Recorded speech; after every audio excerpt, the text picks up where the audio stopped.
Hello दोस्तों, स्वागत है आपका आपके अपने यूट्यूब चैनल पे। दोस्तों, आज का जो हमारा टॉपिक है वो है आगमन और निगमन विधि। आगमन और निगमन विधि काफ़ी इम्पोर्टेंट टॉपिक है जो आपके एग्ज़ाम में कई बार इससे रिलेटेड काफ़ी क्वेश्चन पूछे जा चुके हैं। इसमें कोई डाउट नहीं है, ठीक है। तो आइए शुरू करते हैं आगमन और निगमन विधि।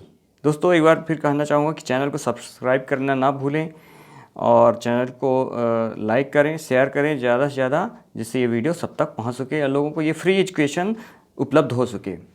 जो लोग भारी भरकम फीस देते हैं जो है, फिर भी उनको वो तैयारी नहीं मिल पाती, उस तरह का मैटर नहीं मिल पाता, उस तरह की एजुकेशन नहीं मिल पाती जैसा उनको चाहिए। और हम आपको दे रहे हैं बिल्कुल फ्री एजुकेशन, बेस्ट क्वालिटी, और जो आपके एग्ज़ाम को ध्यान में रखते ही मैं सारे वीडियो बना रहा हूँ। और ना कोई फ़ीस है, सिर्फ आपको चैनल को सब्सक्राइब करना है, लाइक और शेयर करिए ये अगर वीडियो आपको पसंद आए तो, ठीक है। तो दोस्तों, आइए शुरू करते हैं आगमन और निगमन विधि। तो दोस्तों, आगमन और निगमन विधि की बात करें तो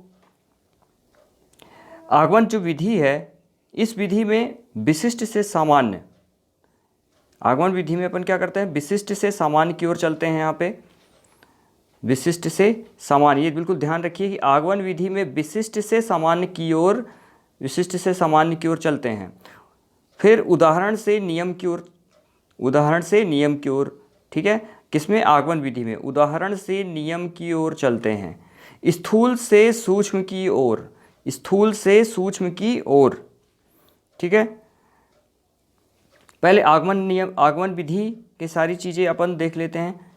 फिर इसके बाद यहाँ पे देखिए निगमन विधि। निगमन विधि में क्या है, इस विधि में सामान्य से विशिष्ट की ओर चलते हैं, जबकि आगमन विधि में कैसे चलते हैं, विशिष्ट से सामान्य की ओर, उदाहरण से नियम की ओर चलते हैं, ठीक है। जबकि निगमन विधि में कैसे चलेंगे अपन, नियम से उदाहरण की ओर। कैसे चलेंगे? नियम से उदाहरण की ओर चलेंगे, ठीक है। और इसमें शिक्षण सूत्र का प्रयोग किया जाता है, ठीक है।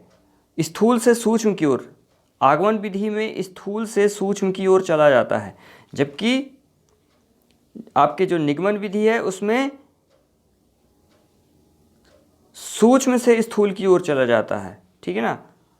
आगमन विधि में क्या, कैसे, कहाँ से कहाँ तक चलते हैं अपन, स्थूल से सूक्ष्म की ओर, ठीक है। जबकि निगमन विधि में आपको सूक्ष्म से, यहाँ सूक्ष्म होगा, सूक्ष्म से स्थूल की ओर चलेंगे, बिल्कुल ध्यान रखिए ये, की ओर शिक्षण सूत्र का प्रयोग किया जाता है। किसमें? निगमन विधि में। अब आइए दोस्तों सेकंड पॉइंट आगमन विधि का। इसमें आगमन विधि में छात्र एक अनुसंधानकर्ता के रूप में कार्य करता है, ठीक है। आगमन विधि में छात्र एक अनुसंधानकर्ता के रूप में कार्य करता है। क्यों? क्योंकि इसमें उदाहरण से नियम की ओर चलते हैं, ठीक है। इसमें विशिष्ट से सामान्य की ओर चलते हैं।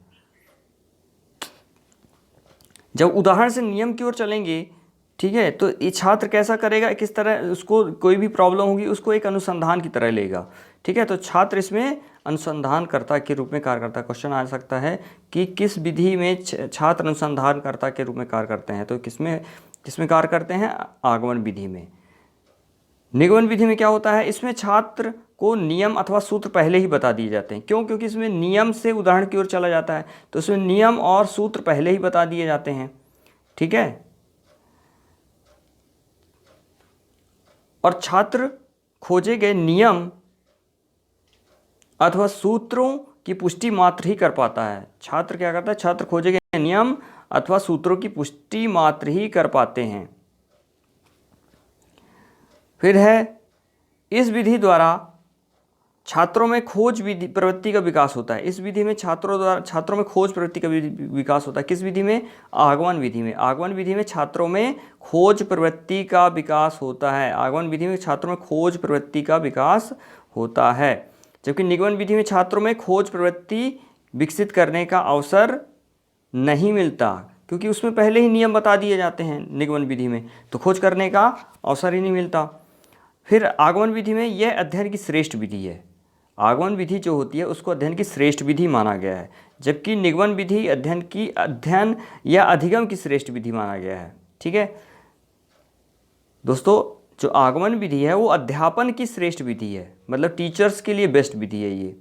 ठीक है, जबकि निगमन विधि जो है अध्ययन या अधिगम की श्रेष्ठ विधि है, मतलब ये स्टूडेंट्स के लिए अध्ययन या अधिगम की श्रेष्ठ विधि है निगमन विधि। आगमन विधि छोटी कक्षाओं के शिक्षण में अधिक उपयोगी है। आगमन जो विधि है, कई बार क्वेश्चन पूछा जाता है कि छोटी कक्षाओं के लिए कौन सी विधि उपयोगी है, तो यहाँ पे हम सीधे आगमन विधि को चूज़ करेंगे। आगमन विधि छोटी कक्षाओं के लिए सबसे अधिक उपयोगी विधि है, जबकि उच्च कक्षाओं के लिए निगमन विधि उपयोगी है।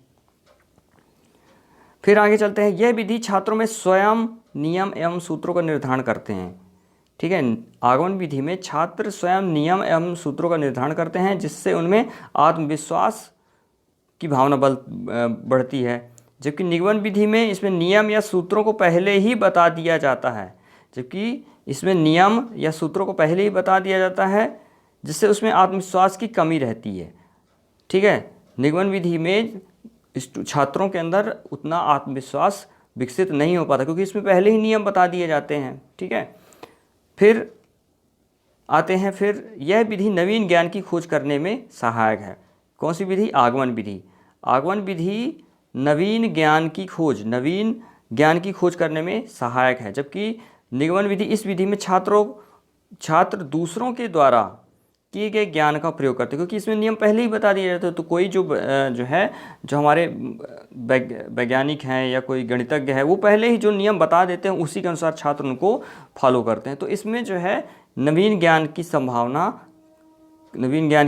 का विकास होना कम ही होता है। ठीक है, निगमन विधि में। अब यहाँ पे देखते हैं, यह एक वैज्ञानिक विधि है। जो आपकी आगमन विधि है, यह एक वैज्ञानिक विधि है जिसमें छात्रों में वैज्ञानिक दृष्टिकोण का विकास होता है। ठीक है, जबकि इस विधि में छात्रों में वैज्ञानिक दृष्टिकोण विकसित होने की अवसर ही नहीं मिलते, क्योंकि जो खोज होती है वो पहले ही बता दिया जाता है, तो खोज करने का कोई अवसर ही नहीं मिलता।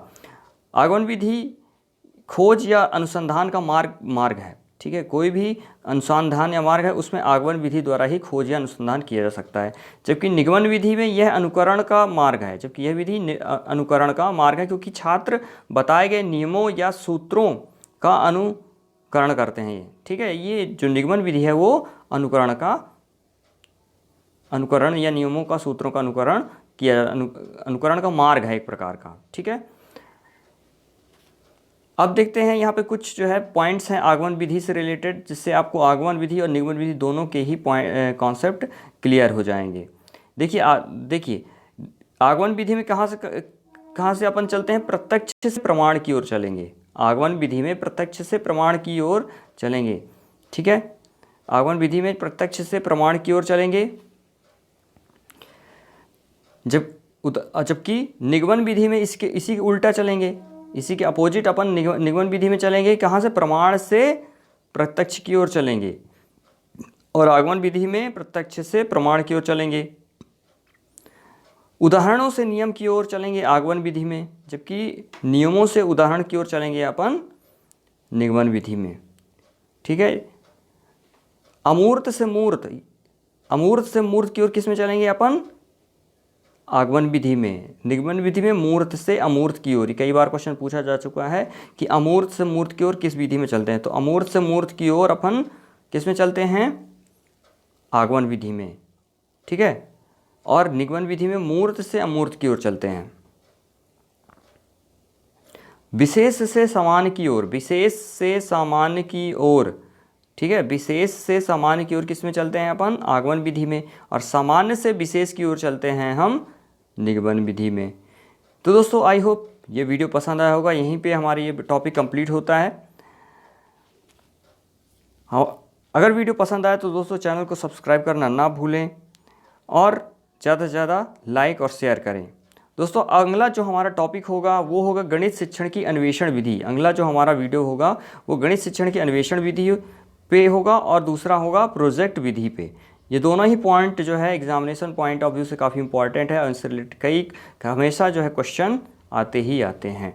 तो अगले वीडियो में अपन इन दो टॉपिकों को डिस्कस करेंगे, और कल 14/4/2021 को ये हमारी वीडियो आपको मिल जाएंगे। ठीक है, तब तक के लिए आप लोग ख्याल रखिए। मिलेंगे एक नए वीडियो में, जो टॉपिक मैंने पहले ही बता दिया है।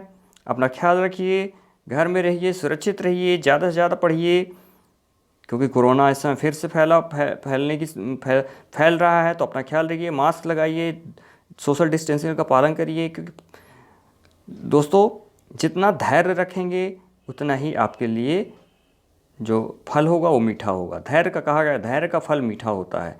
तो धैर्य रखिए, सफलता ज़रूर मिलेगी आपको, आप सभी को सफलता मिलेगी।